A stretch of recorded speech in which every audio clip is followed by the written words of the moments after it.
Hey, friends of the earth. This is Waylon. In the back, you can see my coat and gloves and stuff. Should have cleaned that up. So here's the first tip. I do 3 mindful tips every week. My name is Waylon Lewis, Elephant Journal. We're live on YouTube. We're live on IG. We'll put this video on our Facebook, our other YouTube, and our podcast.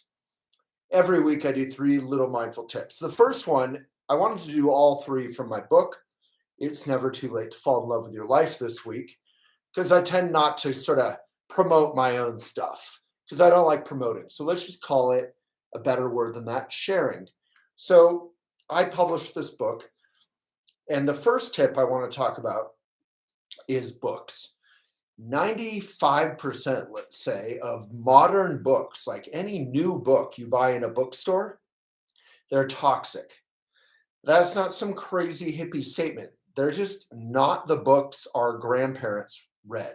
When you go to a used bookstore, traditionally you would smell this sort of musty vanilla smell. And it actually is because it came from something in the paper called vanillin. Now that is still in the paper, but it's overwhelmed by this sort of new car smell that books have. Books now smell like new cars. They smell like plastic. That's because they are. They're coated in plastic covers. They're not truly recyclable. The inks are super toxic. The glues are super toxic. So when I made this book, not only did I print it locally, because shipping books is really, really bad for the environment. They're heavy. Container ships are bad. The fuel is bad. We're killing our whales and our fish and our oceans, our planet, through climate change. But don't worry, this gets cheerful. In this book, the ink is algae. It looks like normal ink. I'm showing it to the YouTubes up here and the Instagrams down here. But it's algae. It's actually not petroleum plus chemicals, which is what ink normally is. So algae ink actually is carbon negative, meaning it sucks pollution basically out of the air and eats it and turns into ink. It's kind of magic. I mean, honestly, I'm pretty in awe. This is a pretty new thing. It was developed by Patagonia and others. In this book, the whole book is sort of mindful tips from the Buddhist tradition, which I grew up in, environmental activism tips, anything that's been helpful to me in my life, and lessons I've kind of learned the hard way, shared here. I call it my If I'm Run Over by a Truck Tomorrow book, so that hopefully you guys can learn some of this stuff that I treasure the easy way. So the other cool eco things in here is the cover is this sort of like Joshua Tree hipster beige, because it was the only cloth cover we could get in the entire world that we could find. And we being the printer, experts, that wasn't plastic coated. So this is a book, more or less, you could toss in your compost. I don't know if I'd recommend that. From a vanity point of view, why are you tossing my book in the compost? But it's pretty close. The other eco thing here is it's Smythe sewn. I believe I'm saying that right. Smythe sewn. So old-fashioned books are kind of the binding. It's actually sewn instead of this toxic glue. Glue is really the most toxic thing in books. The inks aren't good. The plastic isn't good. Ironically and painfully, most children's books are plastic coated now. So the big tip here is know that books are no longer eco and support used bookstores. Get old books. Just like with secondhand clothing, whatever the problems are, and they're second generation, at least you're not creating new problems. They've had a time to off gas. And if you are reading new books, especially your children, honestly, make sure they wash their hands. All right, so I'm just going to dive into this book for the next 2 tips.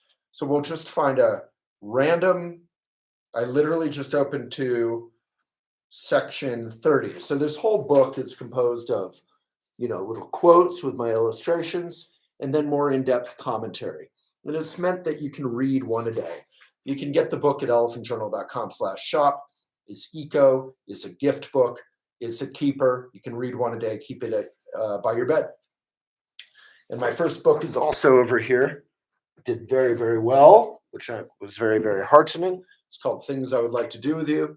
It's about the Buddhist notion of love, relationship, commitment, loneliness, heart. All right. So I just randomly opened to a thing about Buddhism and views. Shall we? You up for two little quotes? Give me some hearts. Say where in the world you're from for a little fun interaction. I'm in Boulder, Colorado. And here we go. In Buddhism, beautiful views are considered spiritually important, even sacred, for in their perspective, they instantaneously wake up our minds to the present moment.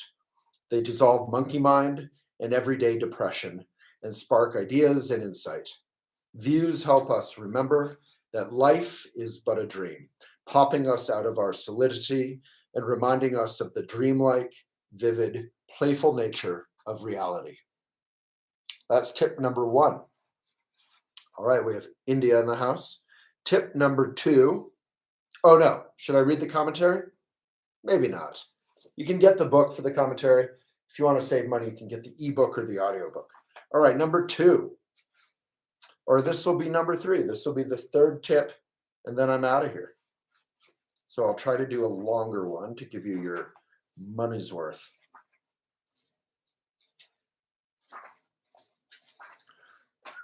Most of them are short, which is kind of nice. All right, here's a long one. Ready? This is about yards and nature. Our yards kill nature. They're cookie cutter, wasteful, poisonous to insects, butterflies, and birds. And we all love insects, butterflies, and birds, even if we don't realize it. They're kind of the building blocks for everything. We're shipping plastic-wrapped flowers, plants, earth, and compost, stealing water, like the Colorado River is run dry after 14 million years, homogenizing diversity, and spending our hard-earned money feeding the man. The man, in this case, could be Monsanto, these big hardware shops, Amazon, whatever. Thankfully, wilderness itself teaches us healing harmony. Our yards first ask, were we to listen? Don't poison. I just did an interview with Glyphosate Girl on Instagram. Weed, mow, rake, or water so much. Now that may sound crazy, but the leaves that fall naturally blanket the earth. You know how you want a blanket or a sweater when you're cold?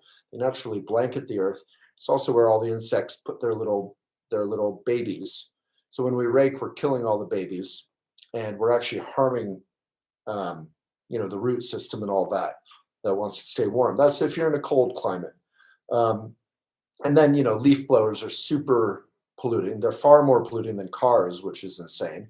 They're so at the very worst, get an electric leaf blower. That'd be much cleaner, much better for you or whoever is blowing leaves.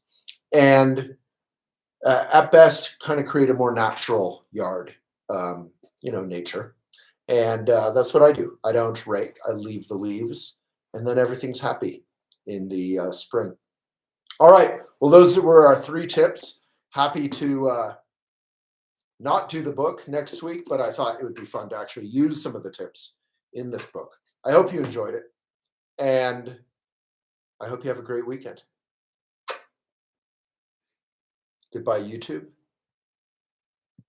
Goodbye, Instagram.